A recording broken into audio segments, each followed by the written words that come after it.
Les voy a hablar un poquito eh, antes de bueno, mientras tanto, de los grupos de los semilleros de investigación que hay aquí en la escuela. Me concentraría más en los que hay en traducción.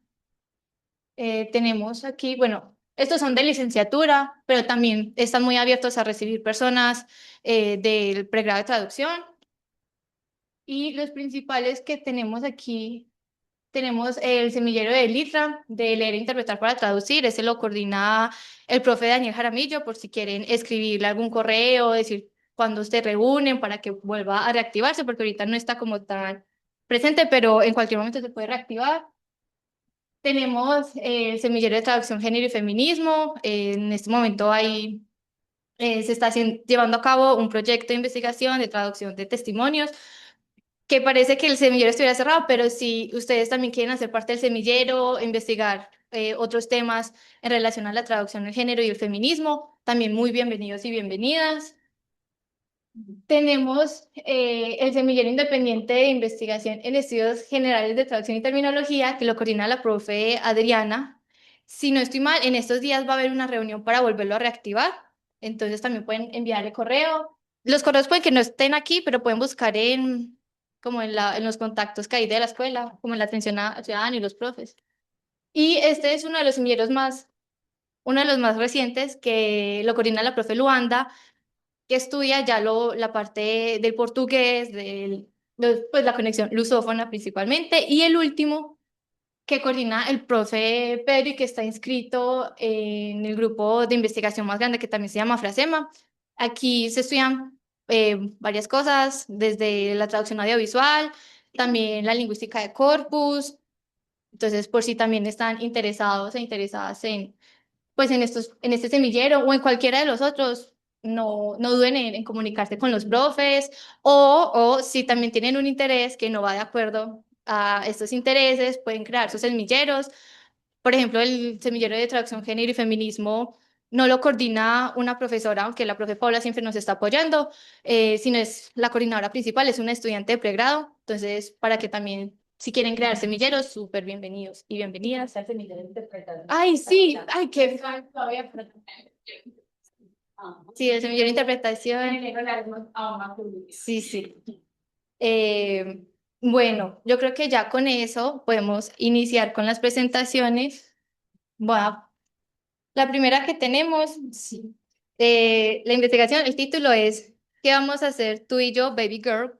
Te lo cuento, analizar el Spanglish en la música urbana a cargo de Darcy, Alejandra y Valentina. Eh,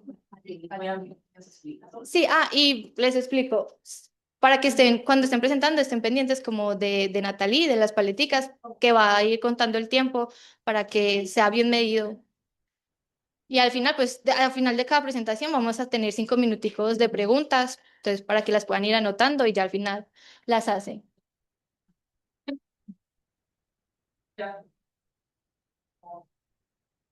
Sí,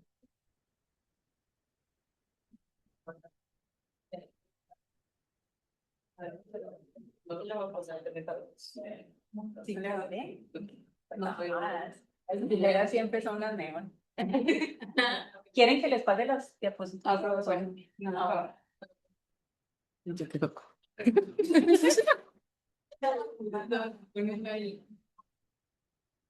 Así. Así. No. No hay control, me voy a tocar rápido.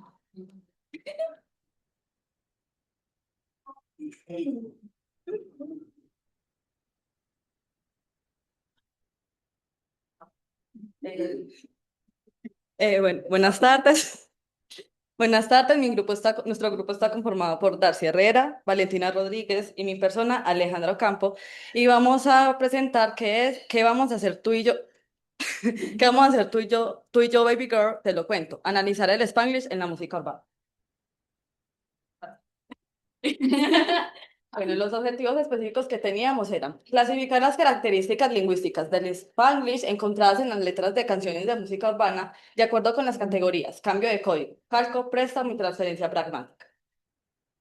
Analizar las características lingüísticas del Spanglish presentes en canciones del género urbano con el fin de entender cómo se manifiesta este fenómeno lingüístico en la música urbana. Y por último, examinar cómo el Spanglish en la música urbana contribuye a la construcción de identidades culturales y sociales. Siguiente. Y todos los objetivos se llegaron a cumplir. Bueno, ¿qué es el Spanglish? El Spanglish es un fenómeno lingüístico presente mayormente en la oralidad y consiste en la mezcla de elementos del español y del inglés. Eh, ay, surge del contacto entre ambas lenguas y aunque, nació como una práctica cotidiana, ahora está presente también en ámbitos culturales y en la música. El Spanglish expresa lo que es experiencias transculturales y identidades híbridas. Además, como varios autores también lo cuentan, el Spanglish es ante todo el habla del pueblo, donde es decir, que es la forma en la que se comunican las personas que han integrado ambas lenguas en su vida diaria. Siguiente. Bueno, aparte de esto, vamos a hablar de los conceptos principales del Spanglish. El Spanglish se clasifica en 4 características lingüísticas que son cambio de código o code switching, préstamo calco y transferencia pragmática. Bueno, code switching es el fenómeno más frecuente que es más frecuentemente usado. Es la característica más inherente, es la característica inherente del Spanglish. Donde pues es una alternancia entre el español y el inglés dentro de un mismo discurso, frase u oración.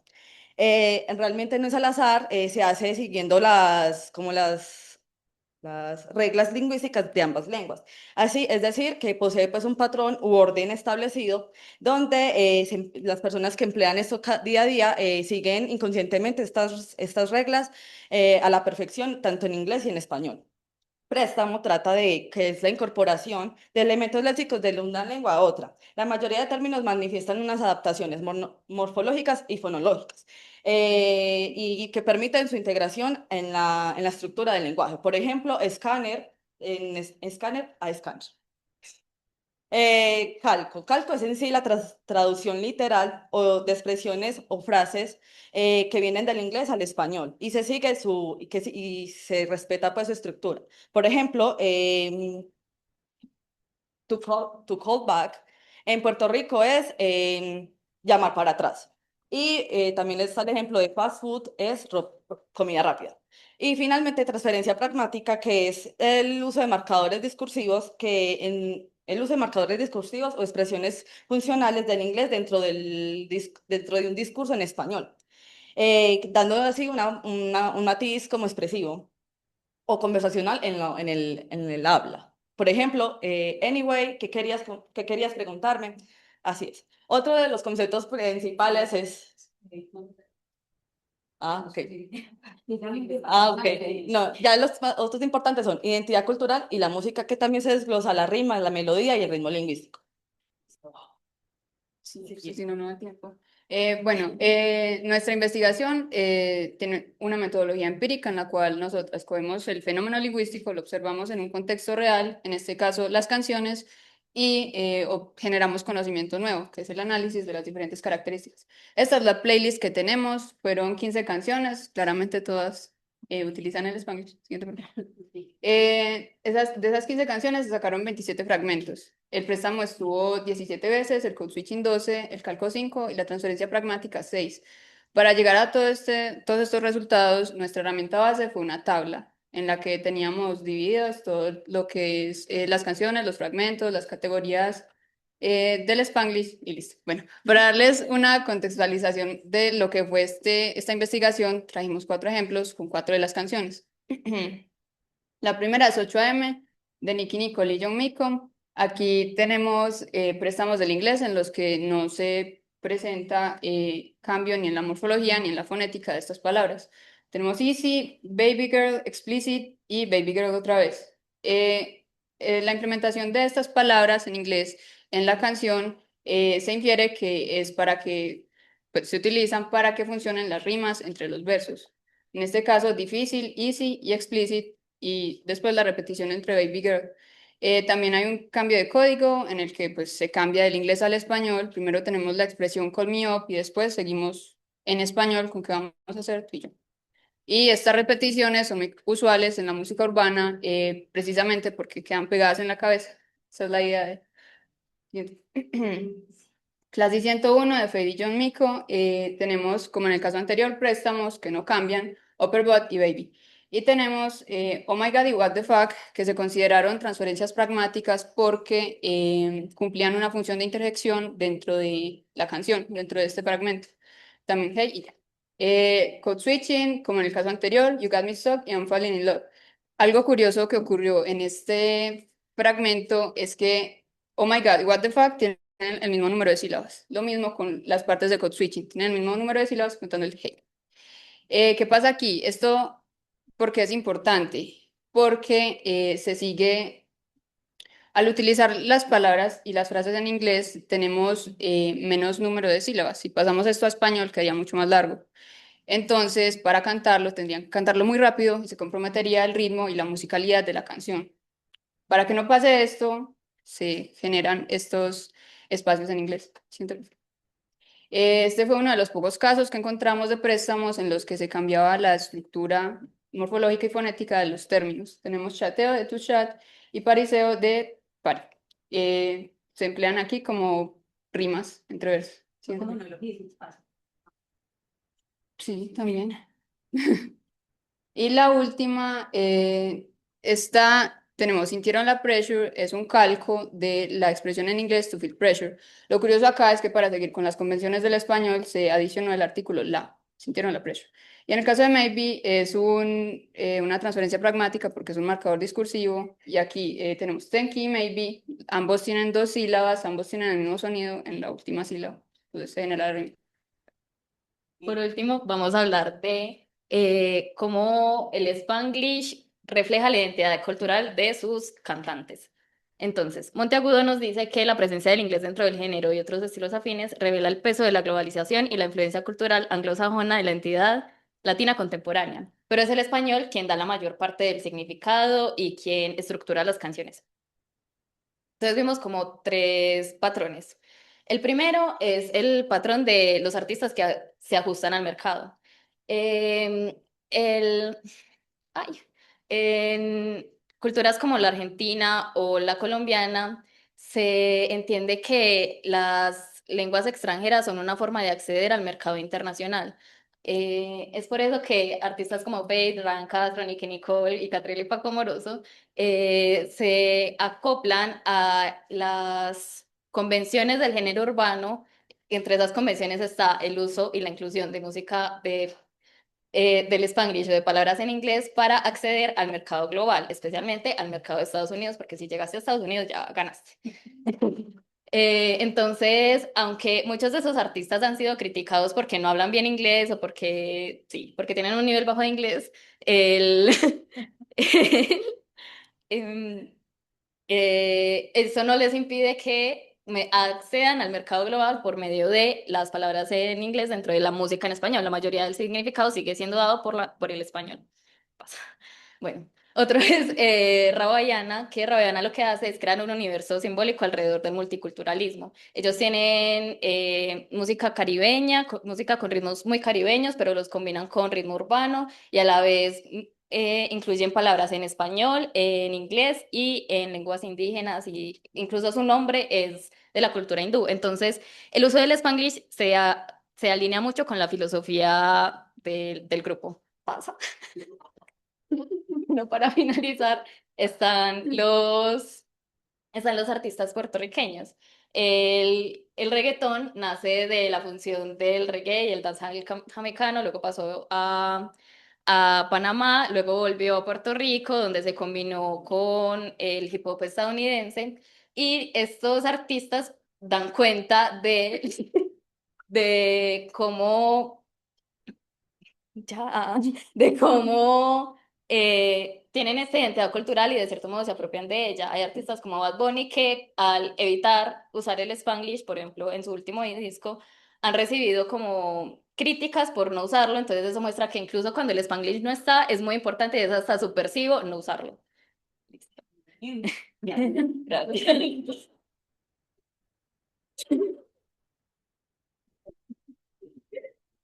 Bueno, luego, no te hemos dejado 5 minuticos también para preguntas, pero pues no sé si también las podemos dejar para el final. Y así vamos. No sé si quieren hacerle algunas preguntas a Sacha. Clarísimo. ¿Quedó? Preguntas metodológicas para esclarecimiento de cositas. Cuando ustedes escogieron las canciones, ¿eran canciones que ustedes sabían que tenían, que usaban Spanglish o fue aleatorio y resultaron teniendo Spanglish? ¿O cómo fue ese proceso de delimitar el corpus? ¿Cómo hicieron? En realidad lo que hicimos fue hacer una búsqueda muy larga, no fue aleatorio. Ustedes Buscamos canciones. tenían un corpus más grande antes de canciones de reggaetón No, o cómo fue. la idea era elegir muchísimas canciones, pero debido al tiempo y a que la investigación era corta, la profe nos dijo que eligiéramos solo 15. Entonces, nosotras teníamos una lista de 10, podíamos coger muchas más porque en la música urbana actual se utiliza muchísimo. Entonces, simplemente tratamos de coger muchos artistas similares. Por ejemplo, John Mico está mucho en este trabajo porque ella lo utiliza mucho casi que en todas sus canciones. Y pues muchos artistas de Puerto Rico y así tratamos como de minimizar un poco esa búsqueda. ¿Y ustedes creen, así especulando, que con un corpus diferente habrían llegado a conclusiones diferentes o más o menos lo que ustedes encontraron creen que es válido para otros corpus? Pues Pues eso, por ejemplo, con el Spanglish en general se llega a esto o es un rasgo específico del reggaetón o con otras canciones de reggaetón encontrarían más o menos lo mismo pues yo siento que igual los resultados serían muy similares, porque si notaron, fue muy rápido, pero en los resultados el code switching fue el que más se empleó por todos y ese es el que más se emplea incluso oralmente. Entonces, si nos ponemos a analizar incluso otro género o este mismo género mucho más ampliado, llegaríamos casi a las mismas conclusiones. Ok, y una última ya. Eh, ustedes en la clasificación, uno de los problemas que uno tiene cuando clasifica algo es que a veces un mismo fenómeno le podría como casar en dos categorías diferentes. ¿Usted les pasó eso? ¿Qué hicieron en ese caso? ¿Cómo se deciden cuando, por ejemplo, hay un caso de los que ustedes tienen que podría encajar en alguna de las dos o en alguna de diferentes categorías de análisis que tienen? Por ejemplo, esto nos pasa sobre todo con el code switching, porque el cambio de código es básicamente todo lo que ocurre. Entonces, para esta investigación tratamos de redefinir un poquito el cambio de código para que no quedaran todas las categorías. Y lo que hicimos fue ver estrofas en las que se utilizara, digamos, en el mismo verso, inglés y español, pero que fueran casi que oraciones completas o frases de la misma oración, los consideramos cambio de código. Solo esos los consideramos cambio de código. Es uno de los ejemplos. Gracias.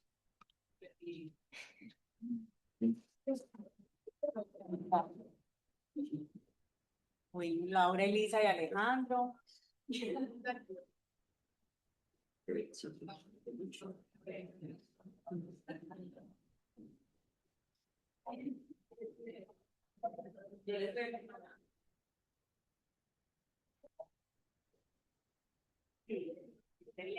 Recuerden el tiempo para que ustedes, si quieren, no se quedan mucho en los detalles teóricos.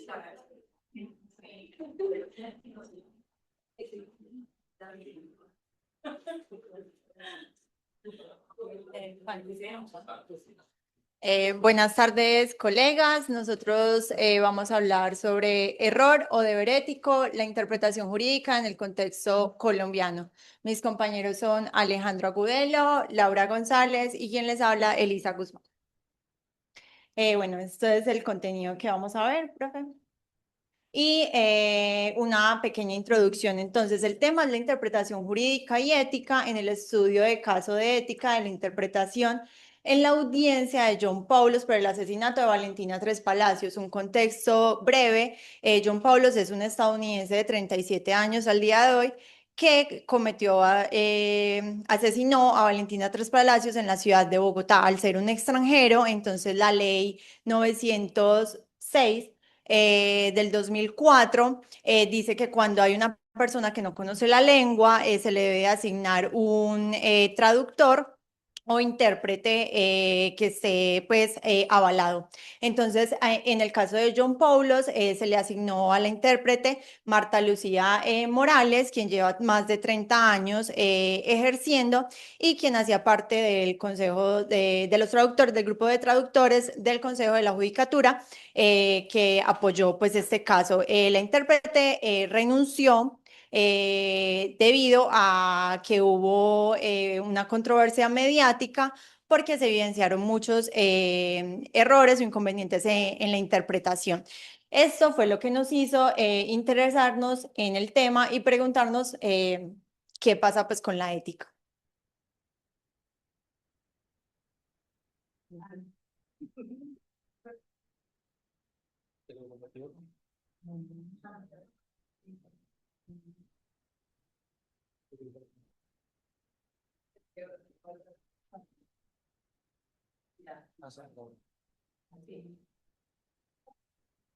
Bueno, pues, sí. Bueno, una vez escogido el tema y constatada la relevancia de su estudio en el caso de John Paulos y Valentina Tres Palacios, se estableció el objetivo general de analizar las faltas éticas en la interpretación realizada en la audiencia según los códigos éticos existentes. Para lograr este objetivo se plantearon otros tres objetivos específicos. El primero fue identificar las normas y principios de los códigos de ética existentes en Colombia. Este se logró gracias a la recopilación y análisis de los códigos deontológicos de la ACTI, la ANATIO y la AIC. Y el segundo objetivo específico fue clasificar los errores de interpretación y las faltas éticas, que se consiguió a través de la creación de una tabla de recolección de datos con criterios de clasificación basados en los códigos deontológicos previamente mencionados, que fueron revisados, y al marco teórico. La tabla de recolección de datos se dará más información más adelante. Y el último objetivo específico era analizar las consecuencias derivadas de las faltas éticas en el ejercicio profesional de la interpretación. Es decir, a través de los resultados y de la recolección de datos, alcanzar a interpretar y analizar todo lo que se obtuvo.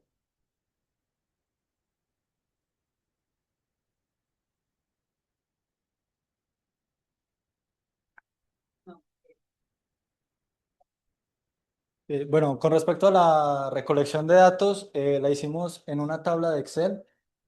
Tiene las siguientes columnas: el número del fragmento, la contextualización para saber qué es lo que estaba pasando en la audiencia previo a que se diera la transcripción del fragmento, el tiempo en el que empieza la transcripción, que se hizo de una manera un poquito especial, de más adelante les comentaré. Y siguiente, por favor. Y en cuanto a la clasificación de los errores de interpretación, se tuvo en cuenta terminología, omisión, adición, registro. Y en cuanto a las faltas éticas, fidelidad y precisión textual, competencia terminológica y actualización lingüística, conducta inapropiada y conducta inapropiada durante el ejercicio profesional. Las siguientes dos columnas son el análisis que se hizo del fragmento como tal, qué ocurrió, por qué se dio esta falta ética o por qué se dio este error, y las notas que se puede utilizar o no como para dar un poquito extra de descripción del fragmento como tal. Siguiente, por favor. Con respecto a la transcripción, se utilizó el método de Jefferson. El método original tiene demasiados símbolos y la transcripción se vuelve muy difícil de leer, entonces solamente escogimos estos 6. Baja, por favor. Está el corchete, que es una interrupción del interlocutor, los paréntesis con un espacio en blanco, que significa que, bueno, que no entendimos, que el transcriptor no entendió, comentario del transcriptor, elongación del sonido, los dos puntos, pausa en segundos y el guioncito, que es una interrupción. Entonces, los que más nos sirvieron fueron el corchete y el comentario del transcriptor para saber qué estaba pasando. Siguiente, por favor. Profe, aléjalo del todo para que se pueda ver. Bueno, en cuanto al corpus, se analizaron dos audiencias en el caso. De la primera audiencia, que era técnica, se analizó las primeras 4 horas, y de la segunda audiencia, que ya era de imputación de cargos, se analizó 1 hora. De estas dos audiencias se sacaron 5 fragmentos con la transcripción que explicó mi compañero. Y la modalidad de la modalidad de interpretación en ambas audiencias fue consecutiva. En la primera audiencia fue netamente remoto, y en la segunda audiencia la intérprete estaba al lado del acusado. Sigamos. En cuanto al marco teórico, entonces tenemos pues el tema principal, que es la interpretación jurídica, basándonos en la Ley 906 del 2004, el Código del Procesamiento Penal, como ya se los expliqué. Y contamos con otras 2 áreas, que sería errores de interpretación, terminológicos, omisiones, adiciones de registro, y faltas pues de ética en la interpretación. En este caso tenemos 5 principios.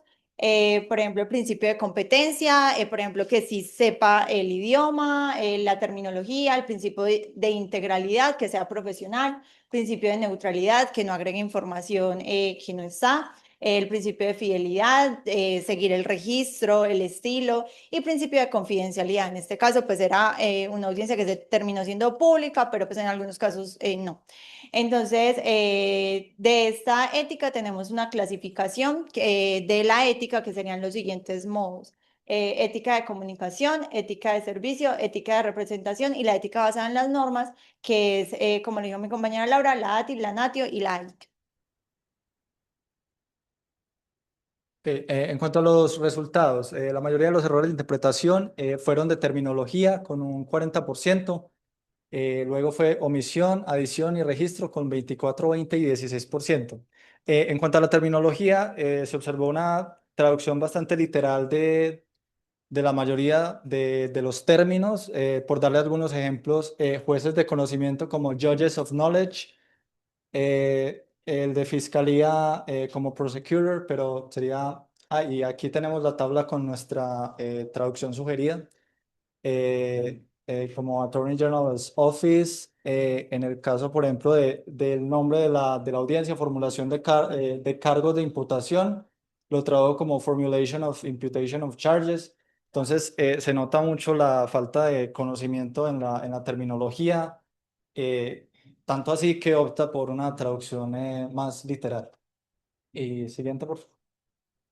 En cuanto a las faltas, en cuanto a las faltas éticas, se puede observar una relación entre cuando hay un error de interpretación, se presenta una falta ética, eso lo veremos en una gráfica más adelante, pero también hay casos como el que ven en pantalla, en el que la falta ética se presenta sin relación a un error de interpretación. Aquí está la intérprete fumando durante la audiencia, previamente estaba apagando y prendiendo la cámara para disimular, pero en esta ocasión se le olvidó y el juez le llama la atención. Y en otra ocasión deambula por su casa mientras el fiscal hace su intervención, dejando de tomar notas. Bueno, aquí para ilustrar mejor el tipo de errores de interpretación y tipos de faltas éticas, escogimos el fragmento número 5, ya que cuenta con 4 de 5 errores de interpretación y todas las faltas éticas posibles, pues en nuestra clasificación, así como grosso modo. Inicialmente vemos que hay un error de interpretación, ya que la intérprete omite en su rendición parte del mensaje original emitido por el juez. Luego vemos un error de interpretación en terminología, que en este caso en particular resulta ser también un error, una falta ética a la competencia de, aquí, más para allá, a la competencia de, bueno, de terminología, que pues generalmente no siempre un error en terminología resulta una falta ética. Sin embargo, dado el contexto jurídico y pues la importancia de la precisión técnica, la precisión técnica, pues sí se incurre en una falta ética. Y otro error así principal es que el juez requiere de una aclaración y la intérprete pues se olvida de su papel como intermediaria y decide responder por sí misma. Entonces esto resulta ser una adición, una falta de precisión y resulta ser una conducta inapropiada durante el ejercicio de la profesión. Entonces aquí es donde vemos que en ese ámbito, siguiente por favor, pues aquí es como la comparación donde si siempre que hay un error de interpretación hay una falta ética, pues como hemos mencionado, no siempre, sin embargo, en este caso en particular, al ser el ámbito jurídico y al ser un caso pues de alto impacto mediático, pues sí es muy o sea, no es automático la relación entre error de interpretación y falta ética, pero sí está muy relacionada. Y por último tenemos las conclusiones generales de esta investigación. La primera conclusión es que la falta de regulación, pues hay ausencia de lineamientos éticos y legislativos claros para intérpretes judiciales en Colombia y en este caso se nota la necesidad del fortalecimiento de una formación ética y técnica. Como dije anteriormente, no todo error es falta ética, pero si afecta la fidelidad, idiomaticidad o seguridad jurídica, sí lo es. La ambigüedad de los códigos, pues pese a que sí se encontraron los códigos y son claros en general, son difíciles a la hora de aplicarlos, por lo cual nuestro aporte en esta investigación es intentar desambiguarlos un poco, creando 3 categorías que fueron las que ustedes vieron, que se crearon a partir de cruzamos todos los códigos y creamos como estas 3 categorías.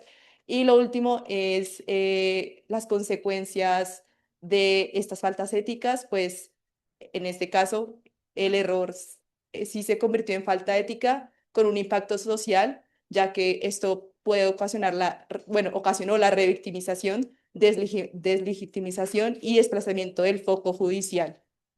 Pues ya saben que ya todo se giró hacia cómo fue el ejercicio de la intérprete y se quitó el foco del caso como tal del feminicidio de Valentina Tres Palacios. Y ya, fin, gracias.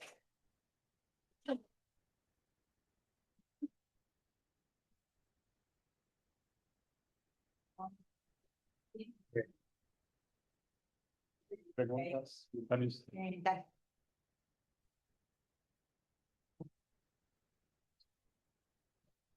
Bueno, mi pregunta es un poco enfocada a la tipificación del error, que es algo muy complejo en el tema de la interpretación. Considerar qué es y qué no es un error. Considerar en algún momento darle un valor, una escala a los tipos de errores. Menor, grave, medio, para que simplificara un poquitico eso, de esa ambigüedad de que lo terminológico a veces es o no es error. Entonces, si se podía tipificar también los errores en error grave, en error leve, como también lo tenemos en traducción.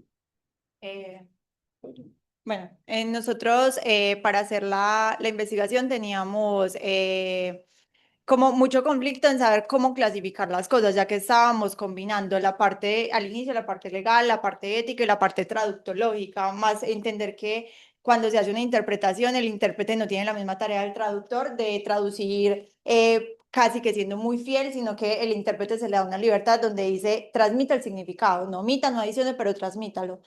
No, entonces, en este caso, por ejemplo, irnos ya a la falta, por ejemplo, terminológica fue gravísima, nos implicaría también agregar mucho más tiempo en la investigación, porque también tendríamos que decir como, bueno, la falta ética también entonces fue grave, leve, moderada, pero pues en general consideramos que esa fue la mejor decisión para hacer una clasificación muy amplia.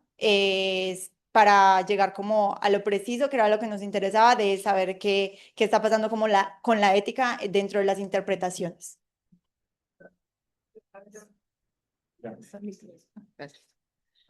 Ustedes al principio mencionaron que esta intérprete tenía como 30 años de experiencia, pero ¿como intérprete o como traductora? Bueno, en cuanto a la información de la traductora, se escondió mucho la información de ella debido a que esto fue un caso que revolucionó todo y más pues en el contexto colombiano donde la gente no sabe muy bien qué es un intérprete, qué es un traductor, a todos se les llama por el mismo nombre. Entonces, dentro de lo que nosotros encontramos, vimos que aparecía como traductora. No sabemos si era intérprete realmente. Suponemos que sí, pero no sale mucha información de ella. Lo preguntaba porque no sé si también una parte de la investigación o como trabajo futuro sería ver por qué, o sea, no tanto qué errores éticos o qué problemas éticos hubo, sino la causa, ¿no? Porque eso también nos ayuda a entender más, a ampliarlo a todo lo que pasa en Colombia. Entonces, como si es que era, bueno, pero si era traductora oficial certificada por la Nacional, dice así. Pero entonces es raro que no sepa la terminología, si trabaja como traductora oficial o Y jurídica, está bueno. asociada al Consejo de la Judicatura. Entonces, Sí, como para ver las razones también sería como interesante seguir investigando eso. Gracias. ¿Alguien más?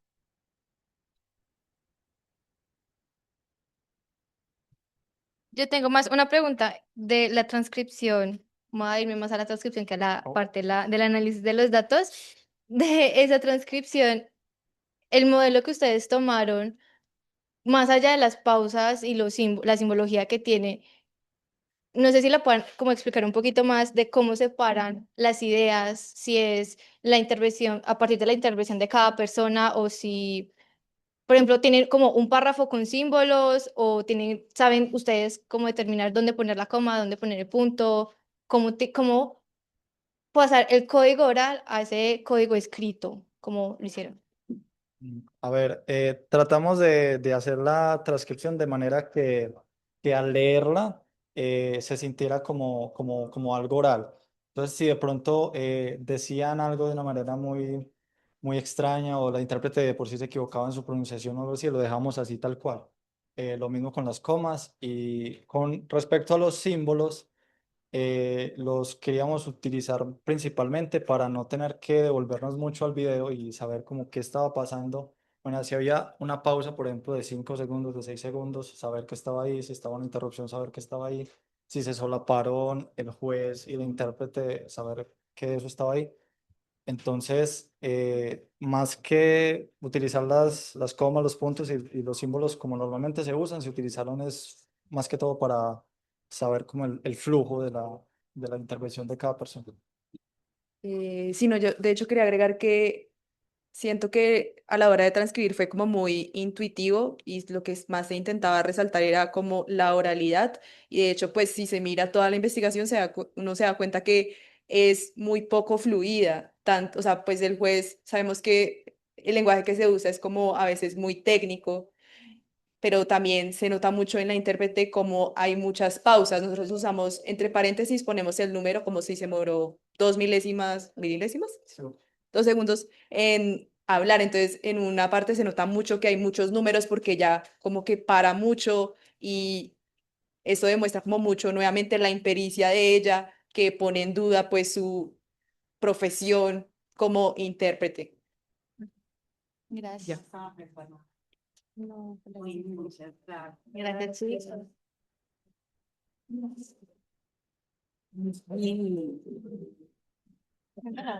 Sí, sí, sí.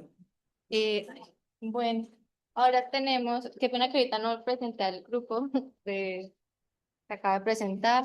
Tenemos la siguiente presentación que es King Kong enjaulado, la censura del lenguaje transgresor en la traducción, a cargo de Manuela, Mariana y Salomé. Ay, no, podemos decir un disclaimer de las malas palabras. Pues claro, sí. No, aquí te parece mal. El del reggaetón, que se un poquito, pero sí pueden decir malas palabras. O sea, hay que hacer la aclaración. A continuación se escucharán muchas groserías. No lo tomen personal. Sí. Ay, bueno, buenas tardes. Nosotras somos Manuela, Salomé y Mariana y hoy el día de hoy les vamos a presentar nuestro proyecto que es King Kong enjaulado, la censura del lenguaje transgresor en la traducción. Bueno, para comenzar les vamos a contar un poco sobre nuestro corpus. Nosotras leímos a Virginie Despentes, que es una escritora y cineasta francesa, nacida en 1969. Ella comenzó su carrera con la novela Baise-moi o Fóllame en español, y desde entonces se ha caracterizado por tener pues un lenguaje cargado pues de palabras malsonantes y expresiones de registro bajo que le permiten hablar de distintas realidades de una forma cruda y sin adornos. Bueno, nosotras leímos varios capítulos, 6 capítulos de esta de King Kong Theory, que se publicó en 2006 y es un ensayo de referencia no solo del feminismo, sino también de los estudios de género. Bueno, en este ensayo la autora, a partir de sus propias experiencias, nos cuenta, habla sin tapujos de temas como la violación, la prostitución, también de la represión del deseo y la pornografía. Bueno, en cuanto a la traducción, ya pues. En cuanto a la traducción, leímos la que se publicó un año después, en 2007, y estuvo a cargo de Paul B. Preciado, que es un filósofo y escritor español que también es muy conocido por realizar trabajos sobre la construcción política de los cuerpos, la disciplina sexo-género y el feminismo disidente y queer. Bueno, nosotras para hacer esta investigación nos planteamos los siguientes objetivos. Como objetivo general fue analizar las transformaciones lingüísticas y discursivas presentes en la traducción al español de 6 capítulos del libro de teoría King Kong, evaluando su impacto en la representación del estilo provocador característico de Despentes. Listo, ahora los específicos. El primero, identificar los elementos del texto original en francés que contienen una mayor carga de lenguaje transgresor y que pueden representar un desafío en el proceso de traducción. Y el segundo, comparar y analizar la conservación o modificación de los elementos explícitos y transgresores entre el texto original y su versión en español. Y el tercero es determinar en qué fragmentos se evidencia una pérdida significativa de estos elementos en la traducción al español y proponer algunos cambios para preservar la intensidad y autenticidad del estilo del texto original. Bueno, nuestra investigación se definió como una empírica y cualitativa, pues se centra en la descripción y análisis de un fenómeno específico que en este caso vendría siendo la conservación o la pérdida del lenguaje transgresor en la traducción al español de teoría King Kong. Esa nos permitió identificar similitudes, diferencias y transformaciones discursivas. Listo, ahora les voy a hablar acerca de las principales conceptualizaciones de nuestra investigación. Comenzamos con la traducción literaria, que es el arte de adaptar obras como lo son novelas, poemas, obras de teatro de un idioma a otro, conservando sus características formales e intencionales del texto original. También tenemos la traducción feminista, que es una corriente de pensamiento que surgió en los años 80 y 90 y que tiene como propósito buscar la incorporación de las ideologías feministas en la traducción, dada la necesidad de incorporar nuevas formas de expresión a la traducción para evitar toda esta carga que tiene el patriarcado, tanto en el lenguaje como en la sociedad. Y por último tenemos el lenguaje transgresor, que la transgresión implica dos acciones simultáneas, cruzar límites y abrir espacios que antes resultaban inaccesibles. Entonces es en teoría King Kong que Virginie Despentes encarna esta doble acción al utilizar un lenguaje que rompe las barreras de la sociedad y que habla o expresa acerca de los temas que pueden resultar incómodos. Entonces es así como nosotras que definimos el lenguaje transgresor como aquel que desafía las normas sociales del lenguaje, desestabilizando las ideas tradicionales en temas como lo son la prostitución, la pornografía y el deseo femenino.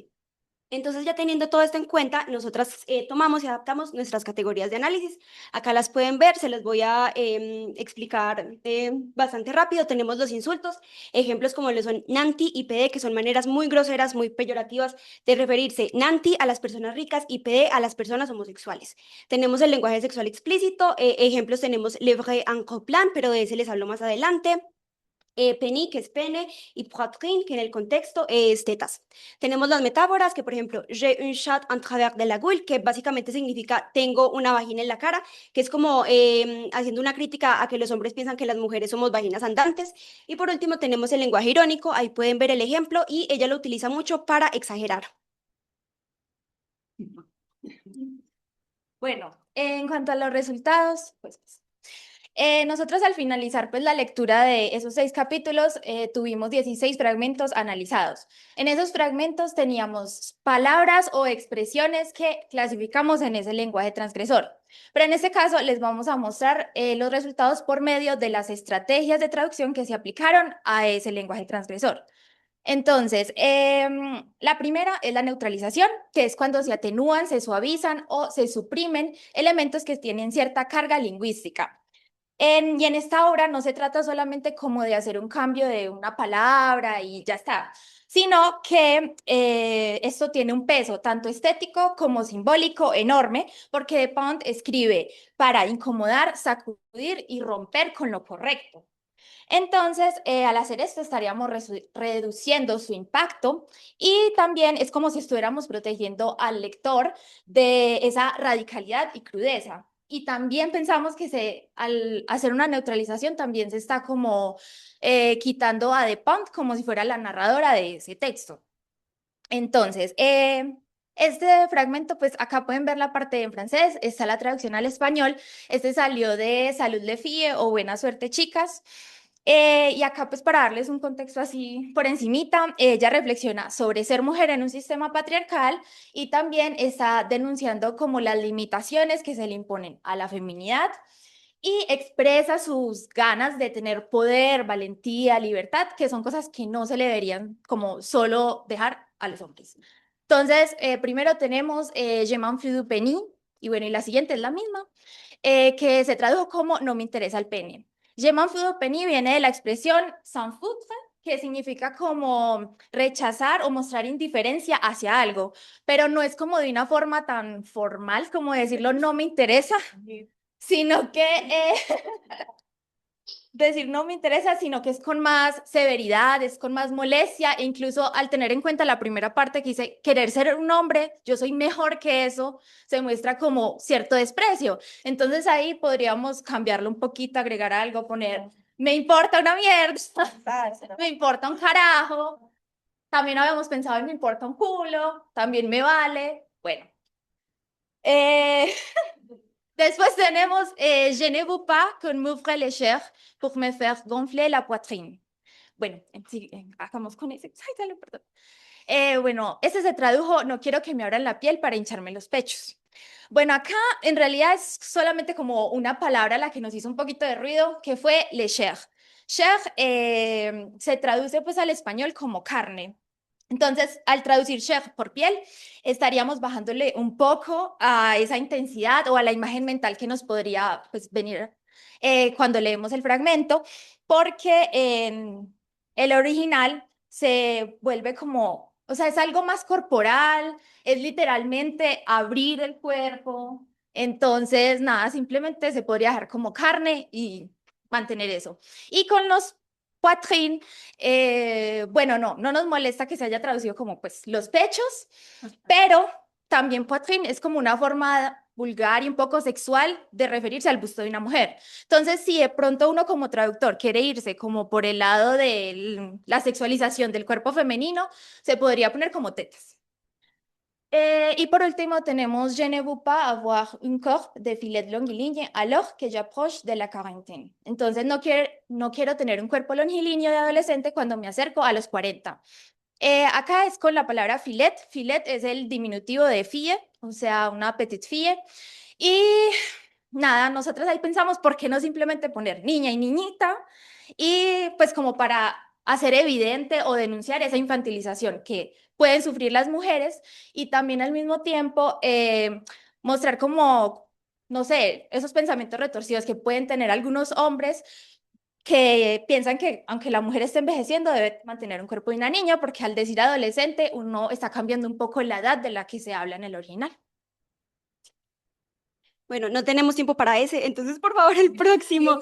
Vamos a continuar rápidamente con la modulación, que es cuando se cambia el punto de vista o la perspectiva del mensaje. Rápidamente les leo. Cette attitude est objectivement surprenante. Est-ce qu'une lèvre en gros plan menace la sûreté de l'État? Esta actitud resulta objetivamente sorprendente. Amenaza la seguridad del Estado, un primer plano de una polla que penetra a una chica en cuatro patas. Bueno, primeramente, este término levrette significa ser penetrada en cuatro o en posición de perritos, como alguna persona los llaman, pero levrette es como que hace más énfasis en la cuestión de la vagina, ¿cierto? Entonces, digamos que si se hace uso de esa estrategia de modulación, lo que se hace es que se quita el énfasis que le quería dar Virginie a la mujer, a la corporidad de la mujer, al deseo de la mujer, y se la pasa al hombre o más bien a su miembro. Entonces, para evitar esto, para continuar con esta línea que tenemos de que Virginie le da el énfasis a la mujer y al placer de la mujer, nosotros proponemos la siguiente traducción. Amenaza la seguridad del Estado ver en primer plano una vagina siendo penetrada en cuatro y pues nosotras opinamos que de esa manera le devolvemos el foco a la mujer, que es lo que hace Virginie.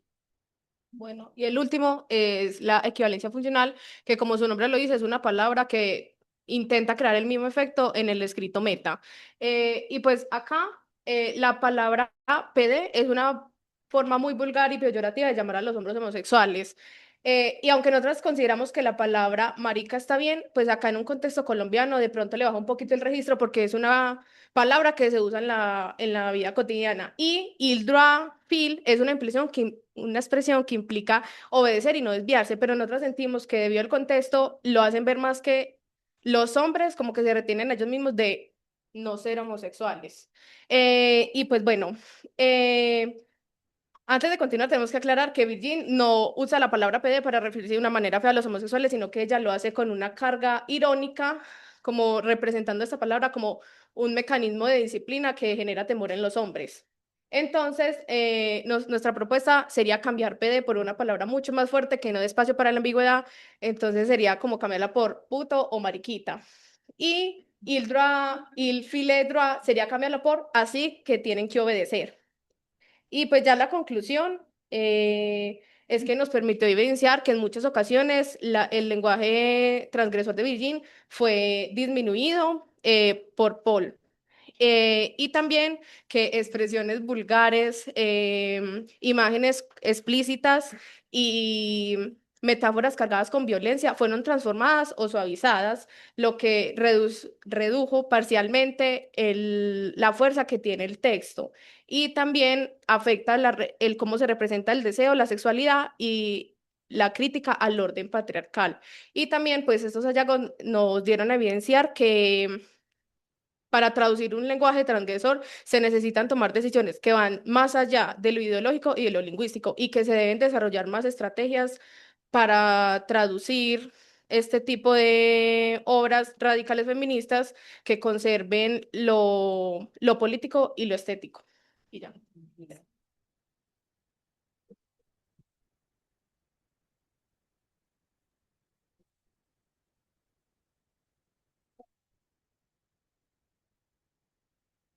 ¿Alguien tiene preguntas?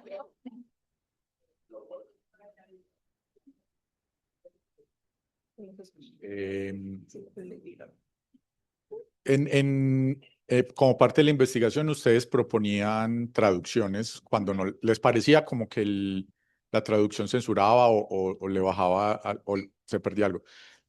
Ustedes definieron como un ámbito en el que circularía su traducción, porque ¿qué tanto creen que incidió, por ejemplo, que esa, no sé de dónde la traducción es de España, o incide eso en, por ejemplo, porque entonces hay que tratar de neutralizar para alcanzar un público? ¿Cómo creen que haya afectado eso digamos, qué tanto creen que afectó la traducción ya publicada y qué tanto potencialmente afectaría la traducción que ustedes proponen? Porque eso implicaría que su traducción solo podría circular en Colombia, por ejemplo, si es que lo hubieran hecho con palabras que reflejaran el contexto colombiano.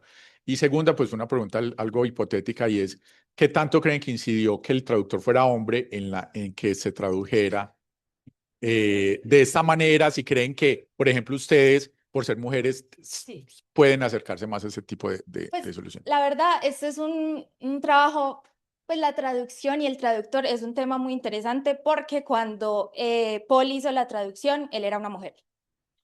Entonces, y aparte, era pareja de Dupont. Entonces, en realidad, pues, eso sí nos causa como muchas más preguntas de las que, sí, muchas más preguntas que respuestas, porque pues uno tiene un privilegio ahí como traductor de poder preguntarle a la persona que escribió el texto, como, ay, ¿cómo te gustaría? ¿O qué querías decir acá? Bueno, entonces, pues por ese lado, yo creo que no, simplemente a él le pareció que en ese momento era necesario mantener otras cosas. Me imagino que la idea, las ideas generales y no tanto el estilo de la autora. Y ya, pues, no sé, me parece que de pronto hubiera sido mejor si hubiera conservado un poquito más el estilo de la autora para que en ese momento, en los 2000 que es donde se estaba dando como el boom del feminismo, se hubiera dado como más, no se hubiera abierto un poquito más como ese campo en el que las personas pudieran escribir de feminismo, no solamente sobre el lenguaje inclusivo, sino así pues como ella que cuenta sus propias experiencias, pero con no, su propia forma de hablar. No sé qué.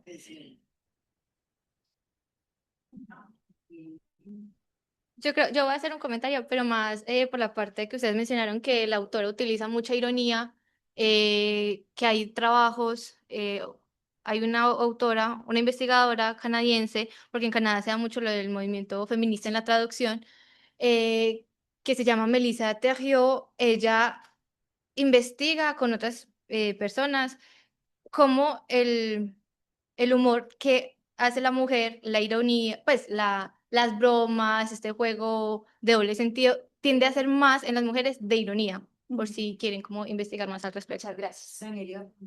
Ay. Lo que acabas de decir, que es sobre la cercanía del traductor con la autora. Volvía a la pregunta por la censura, ¿cierto? Que es lo que ustedes estaban buscando, porque veo que proponen una traducción, pero esa pregunta por la censura en un mundo editorial además, no sé si lograron rastrear, o sea, si se le atribuye al traductor, ustedes lo atribuyen al traductor, o pudo haberse dado una censura en el proceso editorial después de que el traductor entregara el manuscrito, si tuvieron la oportunidad de identificar en qué puntos si había una regularidad en lo que se censuraba y entonces pensarlo más como una política de la editorial y que se haya escapado algo que deje de ver que el traductor sí tenía una intención de no censurar, justamente. Eh, o si hay algún testimonio incluso del traductor que hable de esa censura, de cómo lo censuraron. Yo sé que eso es más difícil aún, pero en el texto mismo puede haber algún rastro de eso. ¿O no? Pues la verdad, nosotras no encontramos casi, no, prácticamente nada de información sobre la traducción o sobre el traductor. O sea, es que creemos que de pronto fue una traducción un poquito, no es como que él lo haya hecho profesionalmente, o sea, él no se dedica completamente a eso, entonces puede ser que esa censura se haya dado precisamente por eso, porque por lo que decía ahorita, de pronto habían elementos que él le parecieron que eran más importantes mantener que digamos que esas expresiones o esas palabras que tenían una carga más grande. Entonces yo creo que es más que todo por eso. Y de pronto sí pudo haber tenido que ver la editorial, también lo más probable, pero tampoco encontramos información casi. Algo que quería mencionar es que hay muchas ediciones de la traducción de Paul y él las va como actualizando. Entonces nos parece muy curioso el hecho de que por más que se vayan actualizando, él no mejore esto de la censura del lenguaje transgresor. Entonces por eso es que nosotras nos inclinábamos un poquito a decir como que tal vez la censura que le hizo a muchas partes del texto de Virginie son algo de él. No tenemos muy seguro el por qué lo hizo, pero pensamos que es por él porque hay muchas ediciones de verdad. Sacan una nueva como cada 3, 4 años y son diferentes editoriales. Entonces digamos, si fuera una editorial, diríamos, ok, fue culpa de la editorial, pero También. Gracias.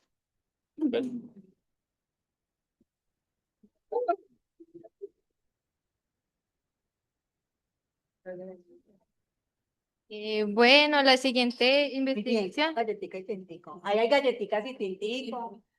Con confianza. Con confianza, sí, por favor. La siguiente investigación ya vamos a pasar como a la traducción automática. Se llama Transformación de la lengua. Puede la traducción automática.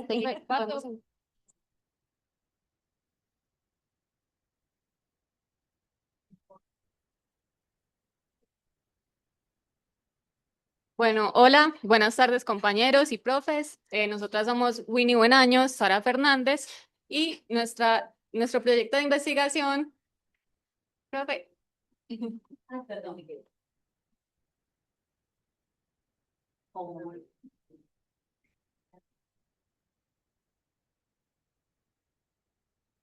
Nuestro proyecto de investigación es transformación de la lengua, puede la traducción automática seguir el paso. Bueno, para contarles de qué se trata nuestro proyecto, nosotras hemos dividido esta presentación entre la contextualización, la metodología, el corpus y los resultados y las conclusiones. Bueno, nuestro proyecto surge de la necesidad de la traducción automática en contexto de las redes sociales, teniendo en cuenta que el lenguaje se transforma en estos medios, por ejemplo, en redes sociales como TikTok, Instagram, etc. Entonces, el título de nuestra investigación es Análisis de la traducción automática y humana de los neologismos que aparecen en los contenidos multimedia en redes sociales desde una perspectiva semiótica. Y el área y el tema la ubicamos en la traducción de contenido multimedia según la propuesta de Williams y Chesterman en su obra The Map, donde mencionan que el contenido multimedia se trata de los textos hablados, ya sean videos, etcétera, que se traducen mediante doblaje o subtitulación. En este caso, subtitulación en la herramienta TikTok. Los objetivos que nosotras nos planteamos para esta investigación son: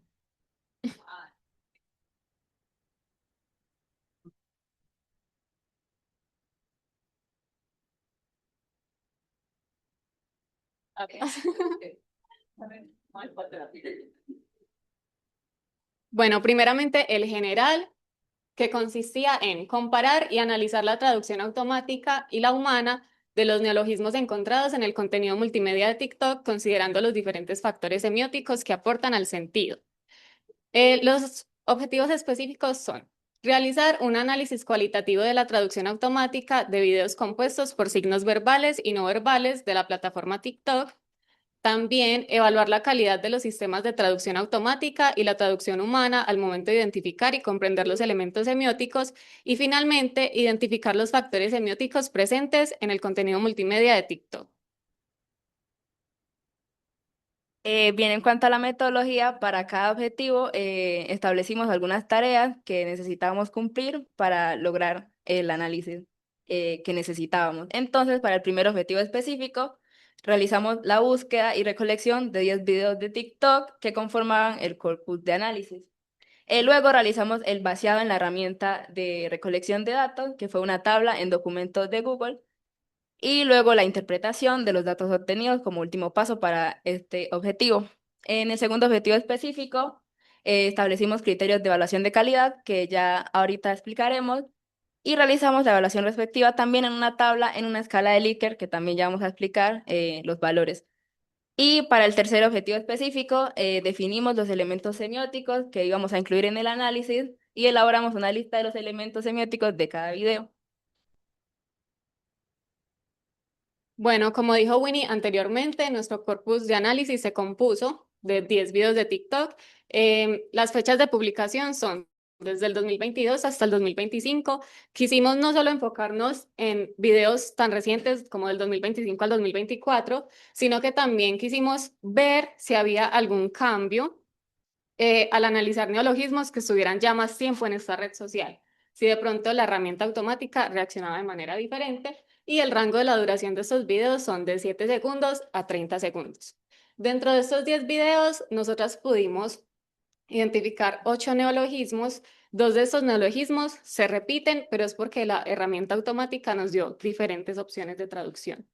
Y también lo mencionó Winnie anteriormente, hicimos una tabla para el análisis de los neologismos y también una tabla para el análisis de la evaluación de calidad de la traducción. Bien, ahora las principales conceptualizaciones. Entonces, como ya mencionamos, nuestro proyecto se trata sobre la traducción de contenido multimedia, específicamente en redes sociales. Entonces tenemos la traducción automática, que es la que realiza la herramienta TikTok, y la traducción humana, que la realizamos nosotras mismas. Y entonces, por ejemplo, para este proceso, si yo hacía la traducción, la compañera me evaluaba y así sucesivamente. Ya luego realizamos la evaluación de la calidad, que nos basamos en la propuesta de Castillo, donde proponen que la evaluación de la calidad de la traducción en el campo de la investigación se realiza más como para comparar diferentes opciones y oportunidades de mejora en las diferentes traducciones. Esto todo lo enfocamos en el análisis semiótico, teniendo en cuenta que la semiótica es la disciplina que analiza la comunicación de significaciones por medio de signos, es decir, cualquier objeto abstracto o físico que recibe un nombre. Esto según la clasificación de Gottlieb.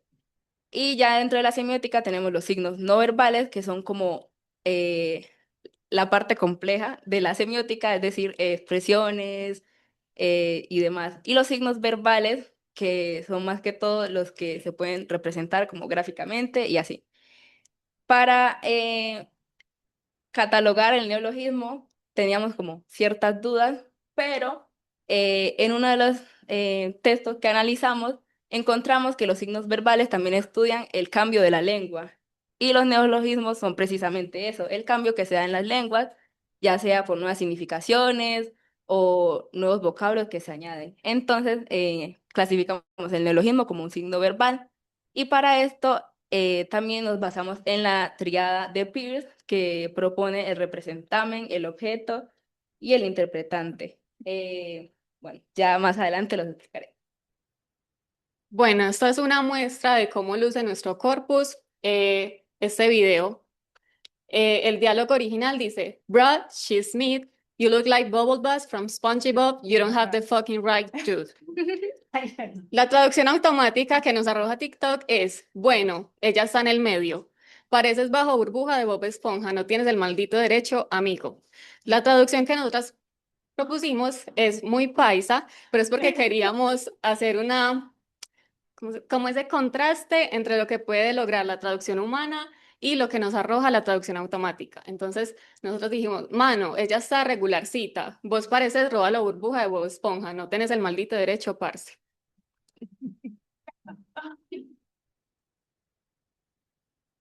Bueno, entonces teniendo en cuenta las categorías de análisis, aquí está una parte de nuestra tabla para la recolección de datos.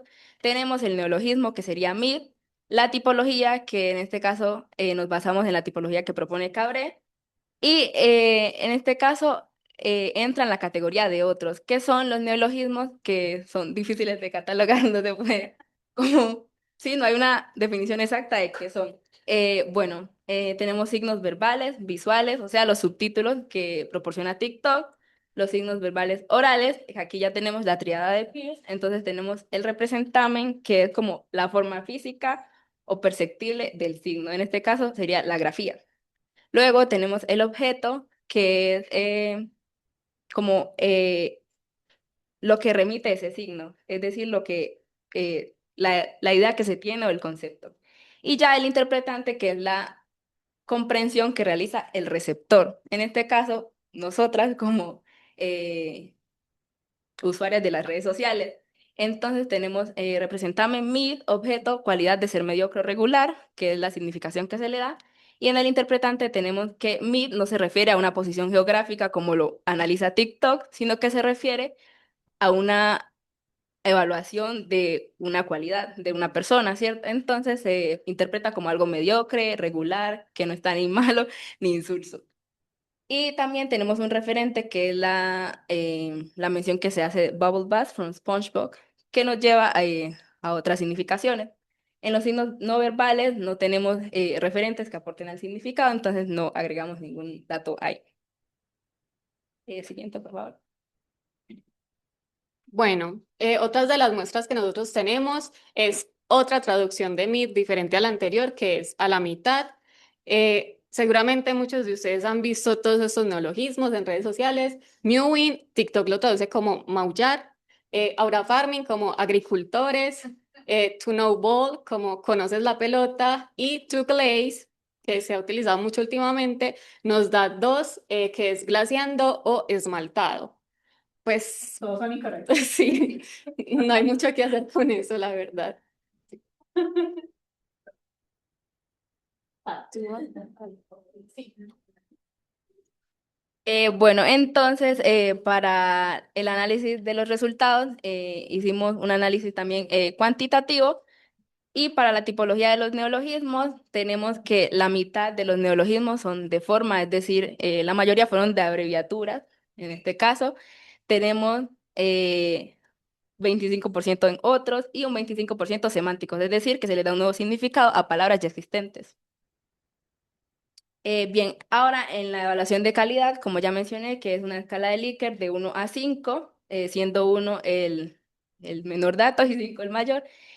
Bueno, en azul tenemos la traducción automática y en rosado la traducción humana. Entonces, la adecuación la podemos definir como el grado de aceptabilidad de este término, es decir, si el neologismo fue bien adaptado a nuestra lengua. Entonces, tenemos que en 9 de los 10 casos la evaluación de la adecuación es 1 y en uno de los casos es 3. Para la traducción humana tenemos 3 neologismos en una valoración de 4 y 7 en valoración de 5. La fluidez, que ya tiene que ver más con los aspectos de gramática y sentido de nuestra lengua, entonces, en este caso, todos los neologismos de la traducción automática tienen una valoración de 1, porque no tiene sentido. O sea, literalmente TikTok toma todo el fragmento aislado. Entonces, cuando se lee por completo como la traducción, no se entiende nada de lo que se dice. Y ya en la traducción automática, bueno, aquí en la traducción humana, perdón, tratamos de ser objetivas, porque obviamente la hicimos nosotras, pero bueno, todos los neologismos se evaluaron en 5. Viene evaluado.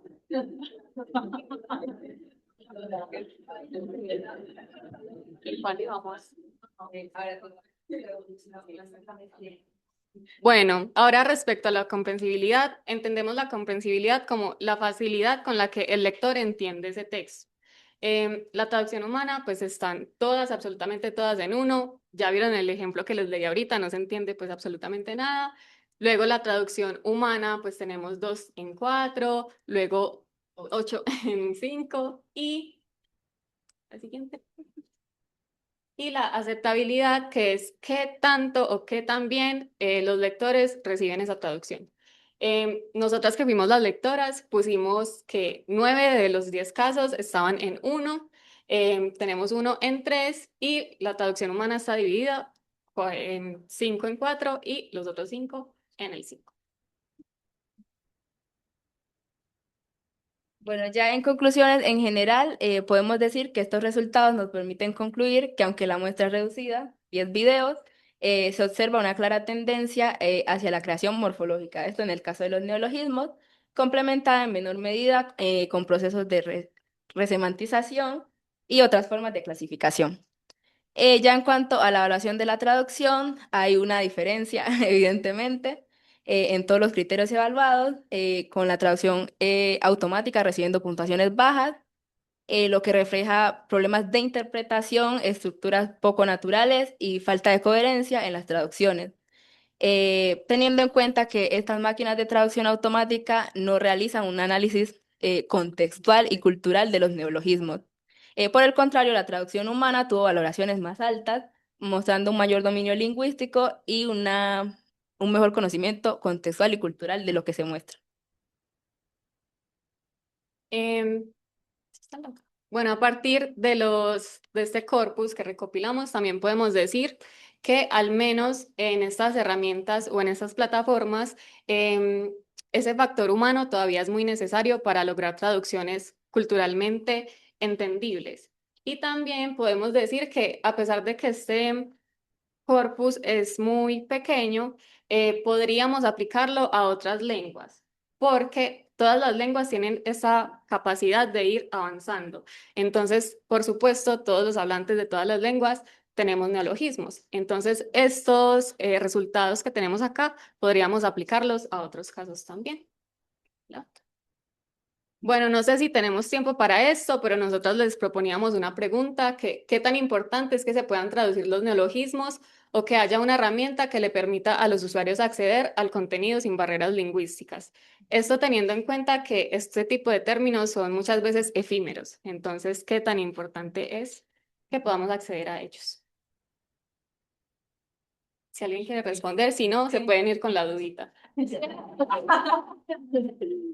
Si alguien quiere ir respondiendo ahí mientras preparamos. Ah, bueno, sí, sí tienen preguntas. Nos faltan de todas nuestras presentaciones, entonces, para que nos dé tiempo que todos. Sí, entonces, pues, no sé si nos alcanza al final, hacemos un comentario, una pregunta, para que se a presentar todos.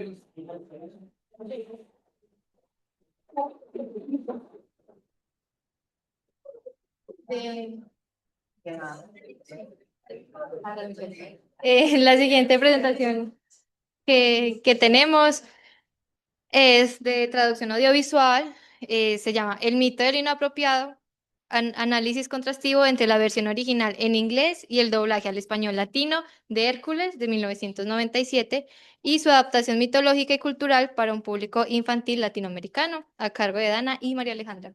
Gracias. Eso yo. ¿Se coge así? ¿Así o así? Así, ok. Bueno, que ya la compañera dijo, pues el título de nuestra investigación, somos Dana, Carolina y María Alejandra. Y bueno, prosigamos con la presentación. Bueno, en la siguiente cita, la verdad es que la siguiente cita la escogimos porque sentimos que engloba mucho e inspira todo lo que rodea nuestro trabajo de investigación. Y la cita es, la traducción audiovisual, especialmente el doblaje de películas animadas dirigidas al público infantil, implica una compleja serie de decisiones que van más allá de simplemente una equivalencia lingüística. Este proceso requiere una adaptación que considere factores culturales, narrativos, emocionales y musicales, con el fin de lograr que la obra sea comprensible y atractiva para la audiencia meta. Bueno, el objetivo general de nuestra...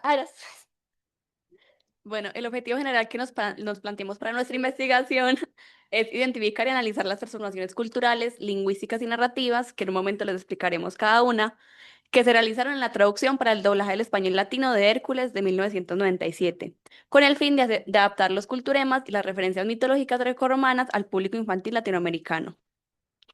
Ok, ahora sí.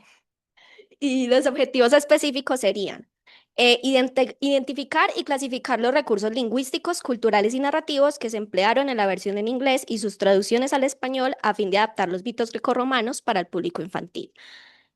El siguiente objetivo sería identificar y señalar las estrategias de traducción utilizadas en el doblaje al español latino para adaptar las referencias mitológicas al público infantil latinoamericano.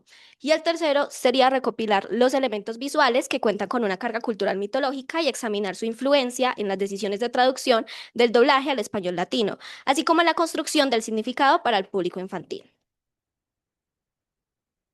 Bueno, un poquito de contexto sobre el corpus, sobre la película que analizamos. Bueno, la película salió en 1997 por parte de Disney y el doblaje se realizó en una colaboración con México y Estados Unidos. Pero el estudio de doblaje a cargo fue Prime Dub México, que pues ya en ese momento no existe. También la traducción fue por parte de Jesús Vallejo Canale. Este es un traductor, pues él colaboró en muchas películas animadas como la saga de Madagascar, eh, el Toy Story, o sea, tiene una carrera muy larga en el ámbito de las películas animadas, pero para la época en la que salió Hércules, cuando se hizo el doblaje, era de sus primeros trabajos. Ok. Empiezo yo. Bueno, pues en las conceptualizaciones, pues nuestro tema principal es la película y de ahí sale la mitología y la traducción audiovisual.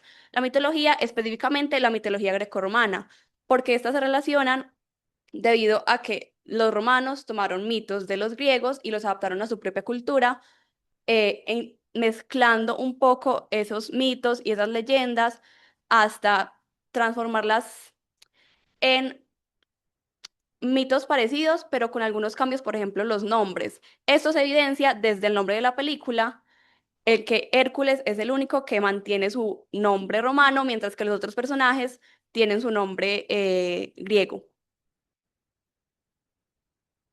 Bueno, hablando pues ya de la traducción audiovisual, que es básicamente lo que estamos investigando, tanto los aspectos mitológicos como los aspectos traductivos, pues investigamos la modalidad del doblaje, nos basamos más que todo en esa modalidad, donde pues sigue las técnicas de traducción más utilizadas en el doblaje. eh, Nos basamos mucho en las conceptualizaciones y en artículos de Chaume, Frederick Chaume, de Jorge Díaz Cintas, y en las técnicas de Molina y Albi. Las técnicas de traducción más utilizadas según este tipo de artículos, pues en la traducción audiovisual y especialmente en la modalidad del doblaje, serían la modulación, que tiene como objetivo cambiar léxica o estructuralmente el punto de vista de una frase, la reducción, que es la reducción léxica del contenido original, la generalización, de la que vamos a hablar más tarde porque tiene demasiado que ver con todo este tipo, con el ejercicio que se hizo en la película, que es más que todo como el suavizar todos estos aspectos culturales, todas estas cargas semánticas que tenga la versión original, y la adaptación cultural, que es cuando en la versión original se encuentra un culturema o referencia cultural y se intenta como adaptar de manera de que para la cultura meta se busque otro equivalente que sea igual de valioso para ellos. Bueno, del doblaje sale el doblaje de películas animadas para niños, que de este detectamos varias transformaciones, las lingüísticas, narrativas y culturales, que se van a ejemplificar mejor con los ejemplos. Ok, en cuanto a la metodología, pues se trata de un análisis contrastivo, empírico, naturalista observacional y cualitativo, pues por su enfoque descriptivo y por el hecho de que observamos material inalterable y no recurrimos ni a entrevistas, ni a estudios de recepción, ni a ese tipo ni a encuestas, ni a ese tipo de cosas, sino que todo lo hicimos con el fin de identificar y reconocer patrones y estrategias de traducción. Pues se trata de un estudio de caso, también porque indagamos en el cómo y el por qué se abordaron los fenómenos culturales y lingüísticos dirigidos a un público infantil específico, y varias de nuestras herramientas para la recolección de datos, pues fue principalmente una tabla y al final dos gráficas de pastel que se utilizaron más que todo para los resultados y un análisis de los resultados finales. En cuanto pues aquí vamos a poner pocos ejemplos, porque en cuanto a los datos, pues recolectamos 32 diálogos de la película y 8 ejemplos visuales en los que se evidenciaba pues todo esto que les queríamos demostrar en la investigación. Así que solamente escogimos los 4 que más nos ayudan pues a como a concluir todo lo que queríamos llegar con esto.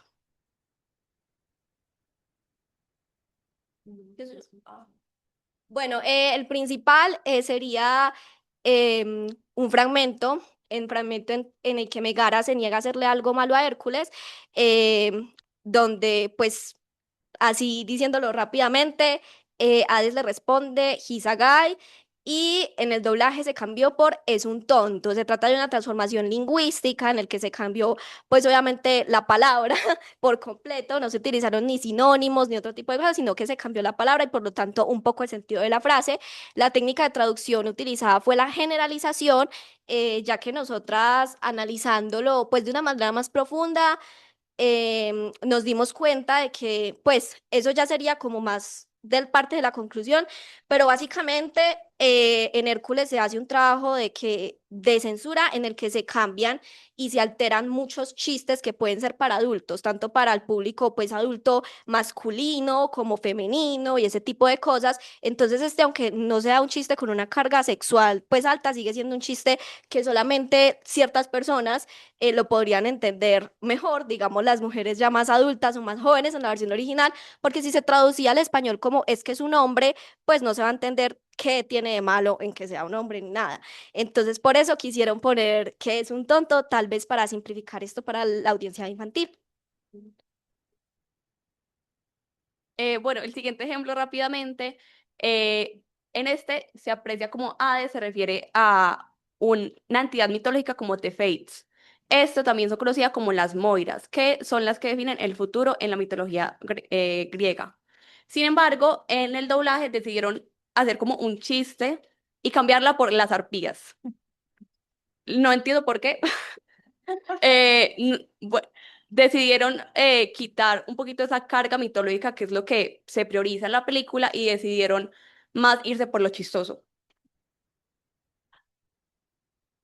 Bueno, otro ejemplo también que tenemos acá es con Filoctetes, que él hace pues un chiste de doble sentido y pues cuando se refiere a Megara, utiliza sweet cheeks, pues que se refiere pues a otro tipo de cachete. Pero en el doblaje decidieron utilizar la generalización y lo cambiaron por lindura. Ah, bueno, y el último pues ejemplo que vamos a poner aquí se trata de una transformación cultural porque pues despojaba a través de la técnica de la generalización, despojaba la versión original de todo este matiz cultural y este culturema que tenía cuando habla de The Big Olive Itself, que en realidad era todo esto una parodia a la Gran Manzana, porque Filoctetes comparaba Tebas con Nueva York. Y en la versión en español, en el doblaje pues latino, toda esta carga cultural se pierde y se habla de Tebas como una ciudad grande, solamente de esa manera, que te vas a ir de espaldas y no se menciona nada. Súper rápido. Bueno, por último, también vimos elementos visuales que los diálogos se apoyaron en esto, principalmente en la versión original. Por ejemplo, en este caso, Philoctetes utiliza la frase Let me down, flower tan a discos. Y, ay, bueno, no aparece el GIF, pero básicamente el disco pues cae justamente cuando dice eso, o sea, utilizan el elemento visual para apoyar el chiste. Sin embargo, en el doblaje en español latino decidieron quitar totalmente este chiste y solamente dijeron pues que me fallaron, me dejaron en la calle. Ah, bueno, eh, como pudimos ver anteriormente, lo que más se utilizó fue la generalización. Lo que más se utilizó fue la generalización, la generalización sola y también agregada a otras técnicas fue casi la mitad, del 40%, fue lo que más se evidenció. Bueno, en cuanto a las transformaciones, a la que más se recurrió fue la transformación cultural de todos los equivalentes y de todos los culturemas originales, que representa el 41,4% en comparación de las otras transformaciones, narrativa, lingüística o las que son como combinadas.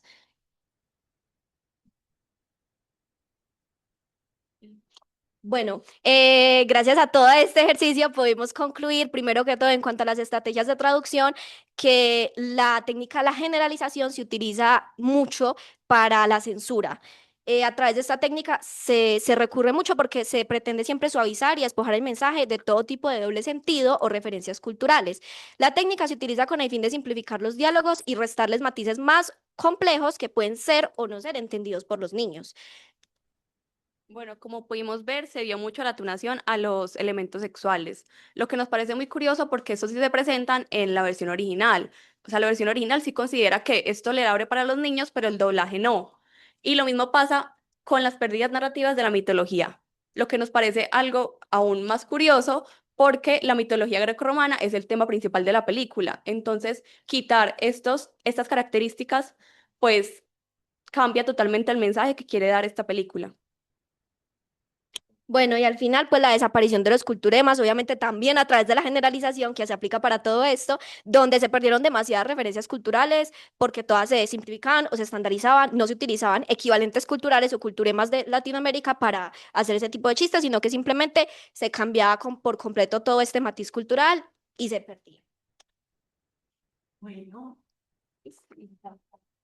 Muchísimas gracias.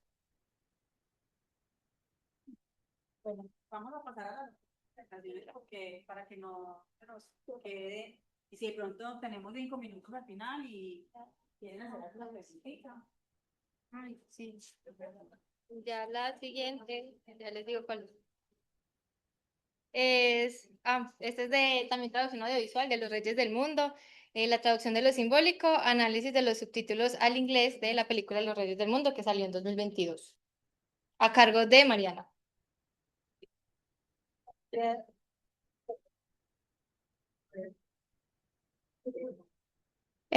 Bueno, buenas tardes. Mi nombre es Mariana Rodríguez y les voy a hablar de la traducción de lo simbólico en un análisis que hice de los subtítulos en inglés que proporciona Netflix de la película Los Reyes del Mundo. Listo. Esta investigación que se recoge pues dentro de la categoría de empírica y descriptiva busca determinar la realidad social colombiana representada en los subtítulos al inglés de la película Los Reyes del Mundo, identificando también los elementos traductológicos.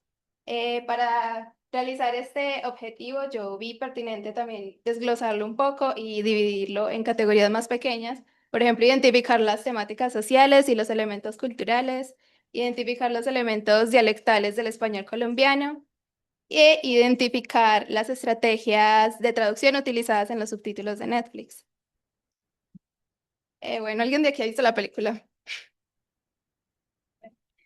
Para los que no la han visto, pues les cuento que la película trata de 5 pelados, que ellos son jóvenes, bueno, adolescentes, porque creo que el mayor tiene solo 19 años, que se embarcan pues en un viaje hacia Nechí, por el Bajo Cauca. Ellos no tienen nada, literalmente van como a mano pelada con 2 bicicletas y les pasa de todo. No, y les pasa pues de todo.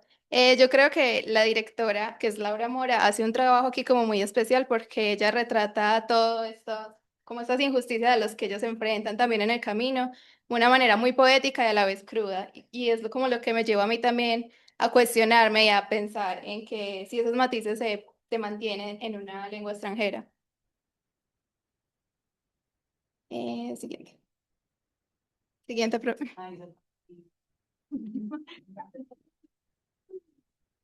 Bueno.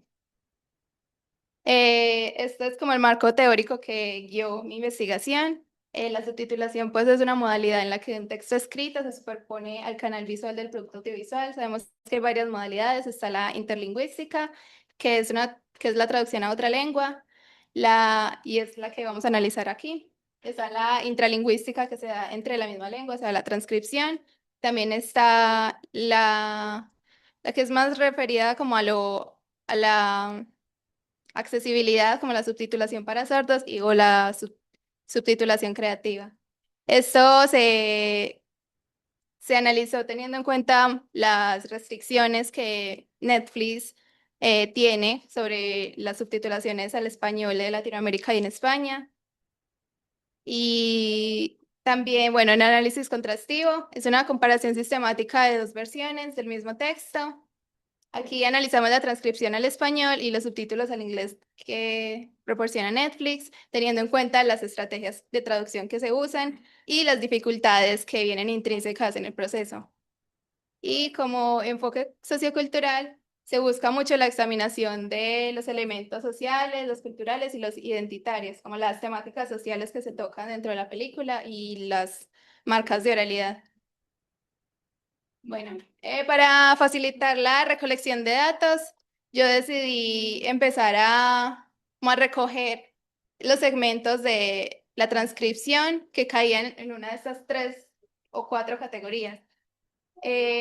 Por ejemplo, la temática social, que son los problemas sociales con peso histórico en Colombia, con la pobreza, el desplazamiento, la violencia, etc. El elemento cultural, o sea, cualquier referencia que reflejara la cultura de origen, como la geografía, las prácticas sociales, el transporte, nombres propios, etc. El tipo de dialecto, los rasgos lingüísticos que se analizan según lo diatópico, lo diastrático y lo diafásico, y las estrategias de traducción audiovisual, como la retención, la especificación, la traducción directa, etc. Bueno, respecto a los resultados, alcancé a recoger 30 segmentos. Varios de ellos eran como en la misma escena y tenían varias partes como de un diálogo. Otros eran más individuales. Muchos de ellos también pertenecían a 2 categorías a la misma vez, pero intenté pues dividirlas para mostrarles a ustedes por las que eran como las principales que representaban.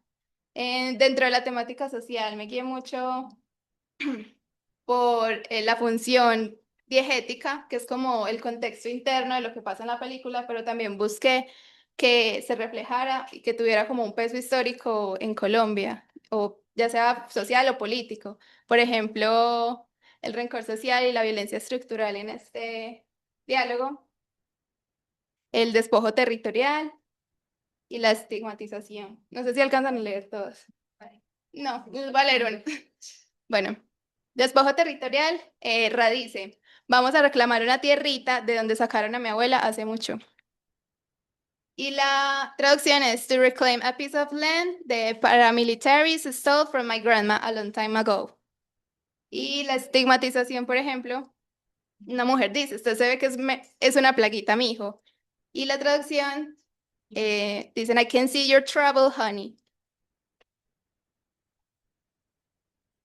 En el elemento cultural, me basé mucho en una macro categoría que tenía Paula Higareda, que reunía como que muchas cosas que representaran, pues, que fueran referentes colombianos. Por ejemplo, el lenguaje coloquial, o como ya dije, la geografía, la comida típica. En este ejemplo está, por ejemplo, coge el sancocho, que yo me acuerdo que en la película era que se estaban refiriendo era que había una gallinita por ahí que la atraparan porque se la iban a comer. Y entonces lo traducen como catch that chicken soup. En geografía, cuando dicen vamos a Nechi, we're going to Nechi, Nechi. Y en el lenguaje coloquial, el siéntese, párchese, dame el agua. Lo tradujeron como patch it, hey, get me the water. Okay, sí. Bueno, respecto al dialecto, me guié mucho por lo de la sociolingüística, lo diatópico, que son los rasgos geográficos. Señalé este porque siento que es muy común el voceo, pues el paisa, el vos cargas con estos muchachos como si fueran hijos tuyos. En inglés se pierde mucho pues porque solo utilizan el you are.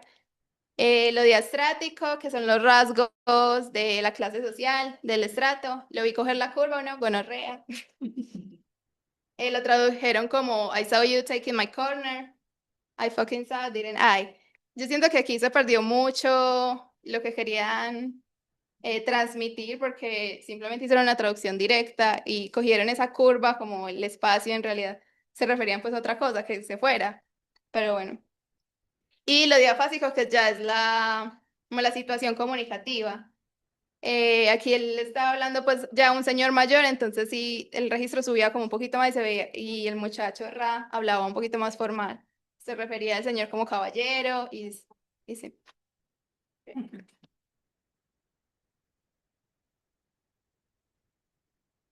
Y en las estrategias de traducción me guié mucho en la taxonomía de la traducción de elementos culturales de Pedersen. Algo que me gustaba pues de él es que también hacía como una división entre las estrategias que ayudaban a clasificar cuáles se acercaban más a la cultura de origen y las que se acercaban más a clasificar cuáles, o sea, se perdía más o se neutralizaba el sentido del texto. Por ejemplo, la especificación, la traducción directa, la retención. Ya el otro lado, como lo que se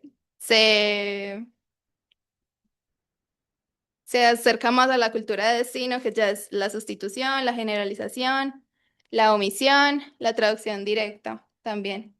Por ejemplo, pude notar que había mucha omisión de groserías, de parlache, simplemente como que optaban por no ponerla y se veía una clara diferencia, por ejemplo, cuando exporté la transcripción en español y cuando exporté los subtítulos en inglés, la diferencia era hasta de 100 líneas, entonces como que pues de por sí el inglés es un poquito más, pues escribe un poquito más corto que el español, pero igual siento que se notó mucho esa diferencia, que había mucha omisión, también se veía mucho la traducción directa y eso llevaba mucho a los errores.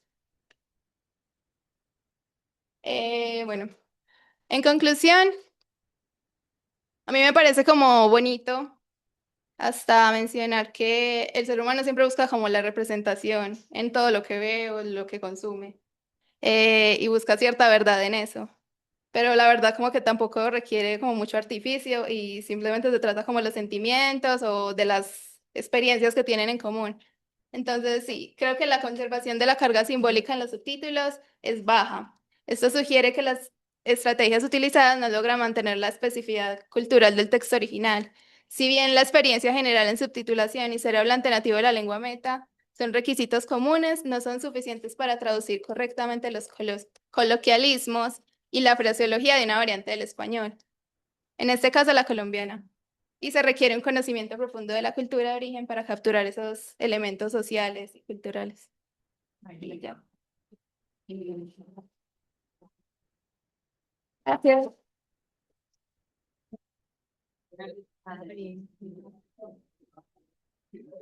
Bueno, vamos a terminar hoy con la última presentación. Acuérdense que mañana seguimos las presentaciones en este mismo horario, pero en el 409.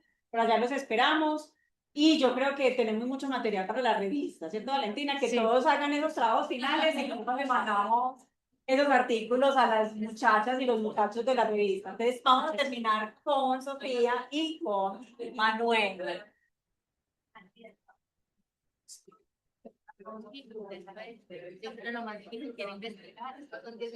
Ay, ¿para qué estás hablando? No, muy bien, usted también tiene el bueno, 10 minutitos para que ya alcancemos. Bueno. Buenas tardes para todos. Nosotros somos Manuel y Sofía. Nuestra presentación es sobre un doblaje muy lejano, la traducción de la cultura y el humor en Shrek 2. Bueno, el título de la investigación verdaderamente es análisis contrastivo del doblaje al español latino y la versión original en inglés americano de la película de animación Shrek 2. Obviamente el área es traducción audiovisual y el tema es específicamente la traducción de humor y elementos culturales. Bueno, los objetivos son identificar las características lingüísticas y culturales que se encuentran presentes en el guión original de la película Shrek 2, que representaron un reto para los traductores al momento de doblar la película al español latinoamericano. Para llevar a cabo este objetivo, nosotros seleccionamos varios fragmentos o escenas de la película y las catalogamos de acuerdo a qué clase de carga le dimos, o sea, si era carga de humor, cultural o ambas al mismo tiempo. El segundo objetivo es identificar las estrategias traductológicas que fueron utilizadas por los traductores para doblar la película y analizar cómo dichas estrategias hacen que el doblaje sea diferente al guión original. Aquí cogimos esos mismos fragmentos y analizamos ambas versiones para ver qué cambios fue que se hizo en la versión doblada, por qué y sobre todo qué estrategias utilizaron los traductores para realizar este cambio. Y el último es analizar la efectividad del doblaje al español latinoamericano al momento de transmitir las características y rasgos distintivos que tienen los personajes de la versión original. Acá lo que hicimos fue mirar los fragmentos, pero específicamente de lo que consideramos los personajes principales y mirar si sí se mantienen sus rasgos característicos como su personalidad o su tipo de humor en la versión doblada.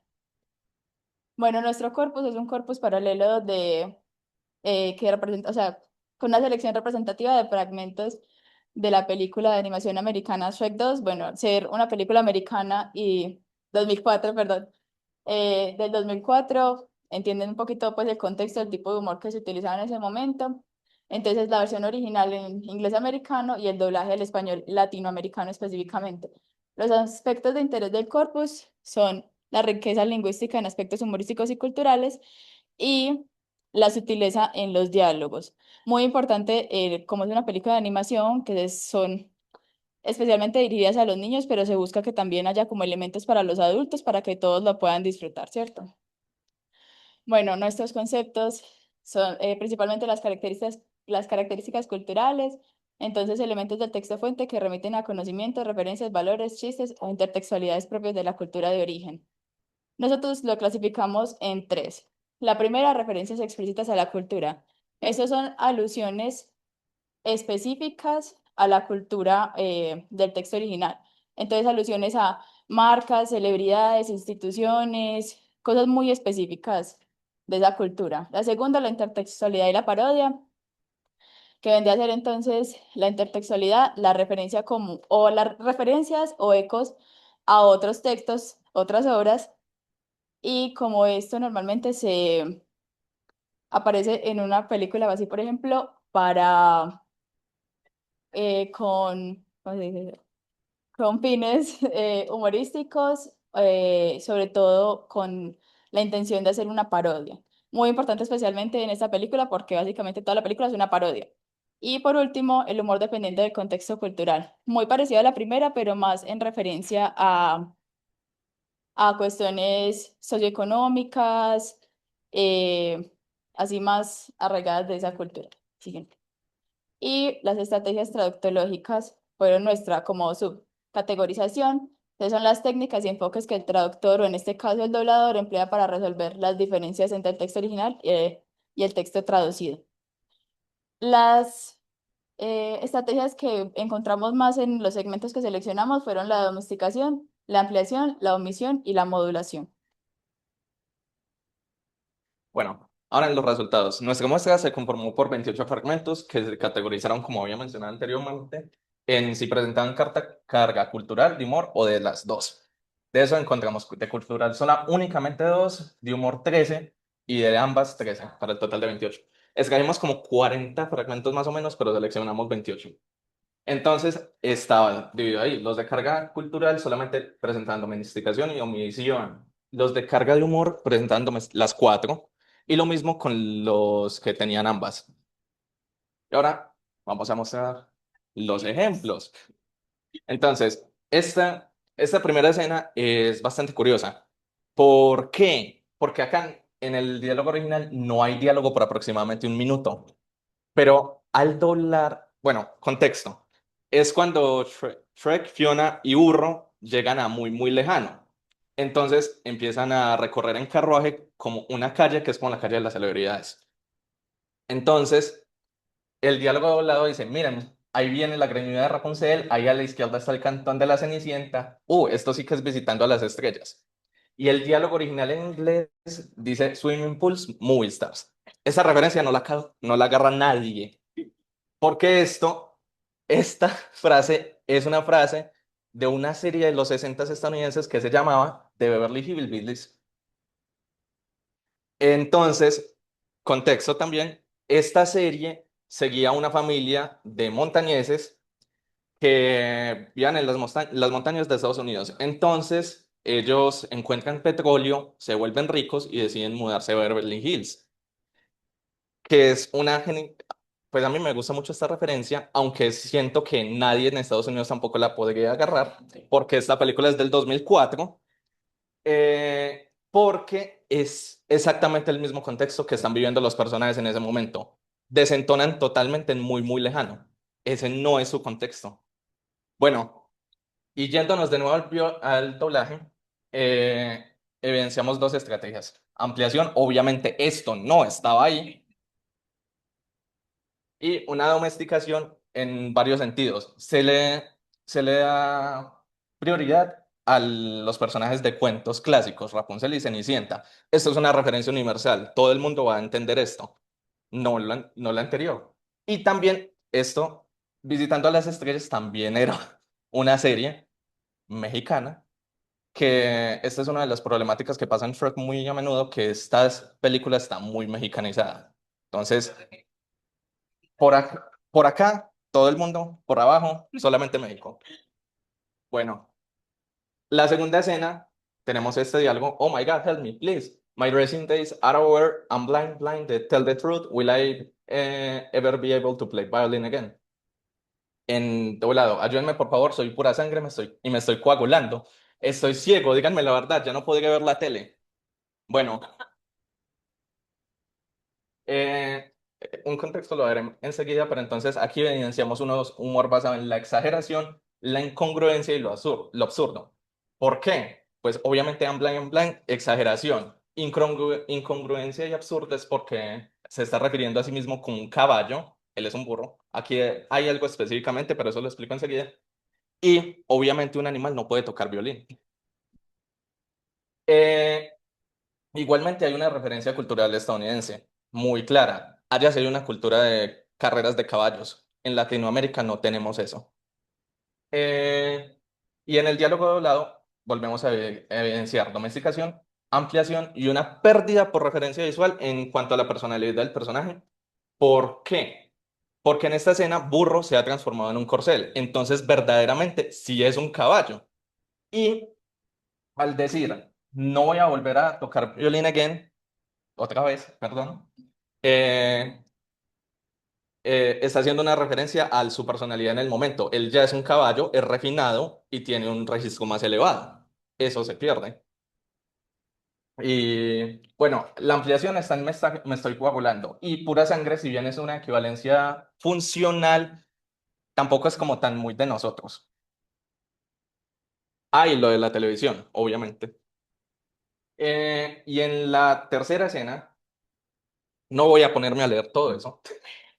Hay una referencia muy explícita, muy clara, que es Shirley Bassey. Shirley Bassey es una cantante escocesa, galesa, creo. Perdón. Entonces, ella es conocida porque escribió las canciones de 3 películas de James Bond. Obviamente no vamos a entender eso. Porque si uno no la conoce, mucho menos se preocupa por quién compone las canciones de una película. Bueno, y aquí evidenciamos una modulación en We Can Be Lost. Me cae que no. Eso también es domesticación, pero cambiamos porque aquí el enfoque es nosotros, aquí es solamente de burro. Y también presentamos una ampliación en instrucciones a la pata de la letra. Buenísima. Entonces, lo que creo que de ahí podemos terminar, ya siguen las conclusiones. No, hice por delirio, Ay. quítala al barrio. Ay, verdad, perdón. Obviamente no tenemos a Shirley, sino a Paquita, la del barrio, una cantante mexicana que si bien, volvemos a lo mismo, muy mexicano, en toda Latinoamérica no lo conocemos, pero sí tenemos alguna referencia o al menos la hemos oído de algo. Bueno, las conclusiones es que la traducción audiovisual opera como un puente cultural que paradójicamente, de aquí el título, debe alejarse de la cultura original para acercarse a la cultura meta. Todo esto lo evidenciamos a lo largo del estudio.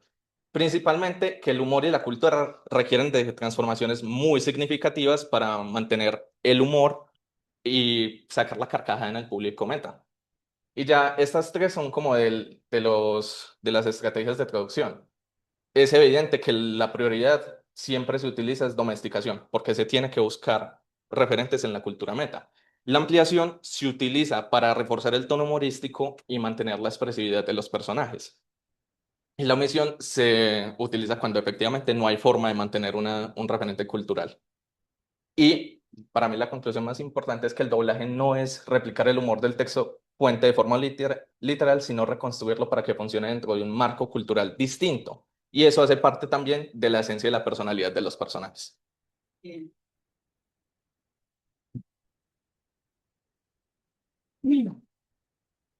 Bueno, no, muchachos, muchas gracias a todos y todas.